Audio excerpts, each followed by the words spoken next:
Episode 3 Virat का असली शत्रु। जंगल की उस गुफा से निकलने के बाद विराट का जीवन बदल चुका था।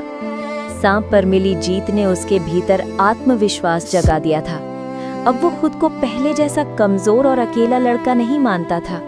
उसके भीतर योद्धा बनने की पहली चिंगारी जल चुकी थी। लेकिन आर्यवीर की आत्मा जानती थी कि असली रास्ता अभी लंबा है। उन्नत प्रशिक्षण की शुरुआत। विराट, आत्मा गुरु ने कहा, अब समय है कि तुझे शारीरिक शक्ति से आगे की शिक्षा मिले। एक योद्धा की ताकत सिर्फ उसके हाथों और पैरों में नहीं होती, बल्कि उसकी आत्मा और उसके मन में होती है। विराट ध्यान से सुनता रहा। आत्मा ने उसे जंगल के खुले मैदान में ले जाकर कहा, अब तुझे अपने श्वास को साधना होगा। जब तू अपनी सांसों को नियंत्रित कर लेगा, तभी तू अपनी आंतरिक ऊर्जा को पहचान पाएगा। कई दिनों तक विराट को साधना करनी पड़ी। वो घने जंगल में बैठकर गहरी सांसें लेता और अपने भीतर की शक्ति को महसूस करने की कोशिश करता। शुरुआत में उसका मन भटकता रहा। कभी वो भूख प्यास से परेशान होता, कभी नींद आ जाती, लेकिन धीरे धीरे उसकी एकाग्रता बढ़ी।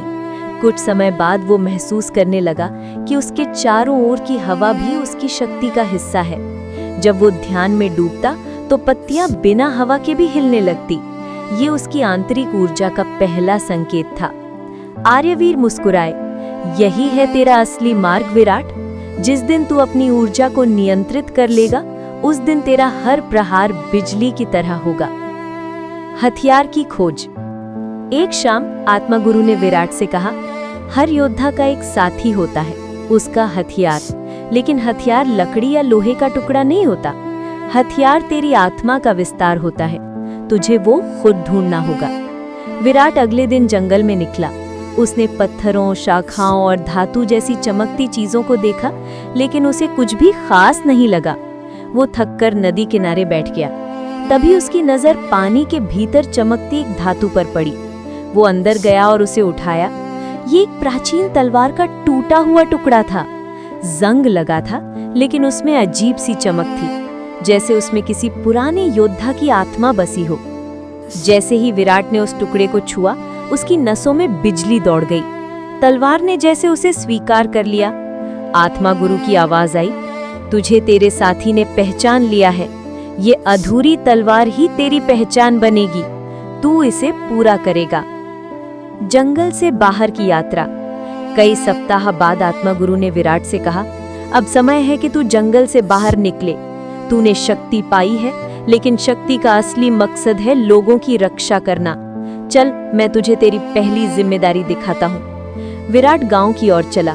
ये पहला अवसर था जब वो इतने समय बाद इंसानों के बीच में जा रहा था। गांव के लोग उसे अजीब नजरों से देख रहे थे।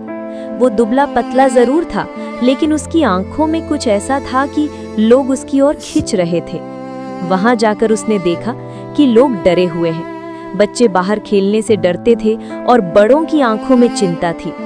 एक बूढ़े व्यक्ति ने विराट से कहा, बेटा, तू कौन है हमें नहीं पता, लेकिन अगर तेरा दिल सच्चा है तो हमारी मदद कर। रात होते ही गांव पर एक अजीब अंधकार छा जाता है। कोई दैत्य है जो हमारी बकरियां और फसलें नष्ट कर देता है।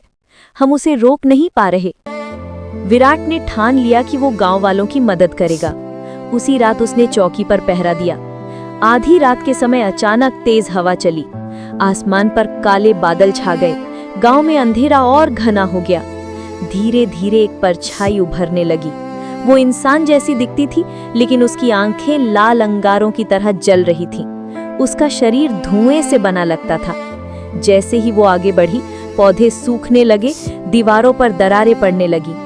विराट ने तलवार का टुकड़ा उठाया और उस परछाई की ओर बढ़ा। वो डर महसूस कर रहा था, लेकिन पीछे नहीं हटा। परछाई ने फुफकारते हुए कहा, तो यही है नया योद्धा। तेरी शक्ति अभी अधूरी है। तू मेरा सामना नहीं कर सकता। विराट ने हमला किया, लेकिन उसका वार खाली चला गया। परछाई हंसी, मुझे सिर्फ ताकत से नहीं हराया जा सकता। तुझे अभी बहुत दूर जाना है। अचानक वो गायब हो गई और गांव पर फिर से शांति छा गई। आत्मा गुरु की चेतावनी। अगली सुबह आत्मा गुरु ने विराट से कहा, वो परछाई साधारण दैत्य नहीं है। वो एक प्राचीन अंधकार की शक्ति है। जिसे कभी मैंने और मेरे साथियों ने कैद किया था, लेकिन अब वो फिर जाग गई है। उसका नाम है कालध्वंस। विराट ने चौंक कर पूछा, कालध्वंस? हाँ, आत्मा गुरु ने उत्तर दिया। वो अंधकार का राजा है। उसका लक्ष्य है संसार को भय और विनाश में डुबो देना। और याद रख, तू ही है जिसे उसका सामना करना होगा, क्योंकि तेरे भीतर उसी ऊर्जा की चिंगारी है जो उसे रोक सकती है। विराट के दिल में डर और साहस दोनों एक साथ जागे। उसने महसूस किया कि उसका सफर अब और भी कठिन होने वाला है। सस्पेंस भरा अंत। गांव में कुछ दिनों तक शांति रही, लेकिन एक रात फिर आसमान पर अंधेरा छा गया। विराट चौकसी कर रहा था। इस बार परछाई प्रकट नहीं हुई। इसके बजाय गांव के बीचों बीच अचानक जमीन फटने लगी। लाल लावा जैसी रोशनी बाहर आने लगी और उसके भीतर से एक विशाल हाथ निकला जो इंसान का नहीं था। लोग चीखने लगे और भागने लगे।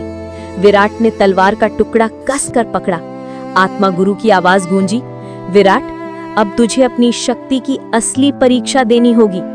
ये जो उभर रहा है वो कालध्वंस का सेवक है। अगर तू इसे नहीं रोक पाया तो पूरा गांव नष्ट हो जाएगा। विराट का दिल जोर जोर से धड़क रहा था। सामने से धरती चीरकर एक दैत्य बाहर निकल रहा था। उसकी आंखों में आग थी और उसकी गर्जना से धरती कांप रही थी।